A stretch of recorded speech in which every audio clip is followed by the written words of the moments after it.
মিক্সোলিডিয়ান একটা মোড যেখানে আমরা ইউজ করব সা রে গা মা পা ধা কোমল নি সা। মানে আমরা যে মেজর স্কেলটা জানতাম সা রে গা মা পা ধা নি সা, এই নি এর জায়গাটাতে কোমল নি ব্যবহৃত হচ্ছে। Root major second, major third, perfect fourth, perfect fifth, major sixth, এবার হচ্ছে মাইনর সেভেন্থ অ্যান্ড রুট বা অক্টেভ বলতে পারেন। যে কোনো স্কেলে আপনারা এটা প্র্যাকটিস করতে পারেন। এখন এই মিক্সোলিডিয়ান স্কেলের প্র্যাকটিস করলে আপনারা অনেক পপুলার গান প্লে করতে পারবেন। যেমন ধরুন রূপ তেরা মস্তানা, এটা একটা গান, কিন্তু আজকে আমি একটা গানের ছোট্ট একটা অংশ প্লে করব।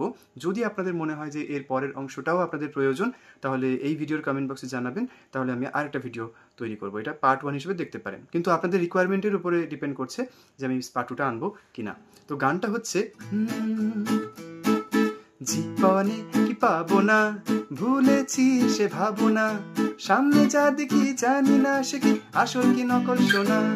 ঠিক আছে, এখানে আমরা কি জীবনে, তাহলে দেখুন সা রে গা মা পা, তাহলে জিটা শুরু হচ্ছে, মানে জীবনের জি কথাটা শুরু হচ্ছে পা থেকে, তাহলে পা, এখানে ধা কোমল নিসা, তাহলে পা নিসা পা পা নিসা। ঠিক আছে, আপনারা প্র্যাকটিস করতে পারেন একসাথে। 1 2 3 4 পা নিসা পা পা নিসা। ক্লিয়ার?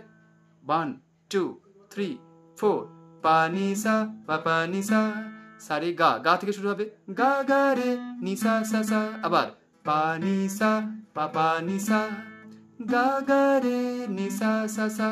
প্রথমে স্লোলি ট্রাই করাটাই বুদ্ধিমানের কাজ। আবার করছি, পা নিসা পা পা নিসা, গা গা রে নিসা সা সা। জীবনে কি পাবো না, ভুলেছি সে ভাবনা। এবার মা মা মা মা মা গা গা গা গা গা রে রে রে রে রে নিসা। কি হলো? সামনে যা দেখি, তোমাদের মানে মনে হতে পারে যে কতগুলো মা কতগুলো গা, অত মানে সমস্যা গিয়ে লাভ নেই, অত কনফিউশনে গিয়ে লাভ নেই। মানে গানের বক্তব্য অনুযায়ী সামনে যা দেখি, সামনে যা দেখি, তাহলে 5টা হচ্ছে সামনে যা দেখি জানি না সে কি। এখানে মা মা মা মা মা গা গা গা গা গা, আসল কি নকল, তাহলে রে রে রে রে রে নিসা সোনা। তাহলে এটাকে এইটুকু অংশ আমি শেয়ার করলাম এই ভিডিওতে। এরপরে যদি সব ছাড়িয়ে, ওটা তোমরা নিজেরা ট্রাই করবে। অসুবিধা হলে জানিও কমেন্ট বক্সে, আমি এর পরের পার্টটা তোমাদের জন্য নিয়ে আসবো। এরকম ভিডিও তোমরা যদি চাও তাহলে কিন্তু অবশ্যই সেটাও কমেন্ট বক্সে জানাবে। আমার ভালো লাগবে এরকম টাইপের ছোটো ছোটো ভিডিও তোমাদের জন্য করতে। Thank you.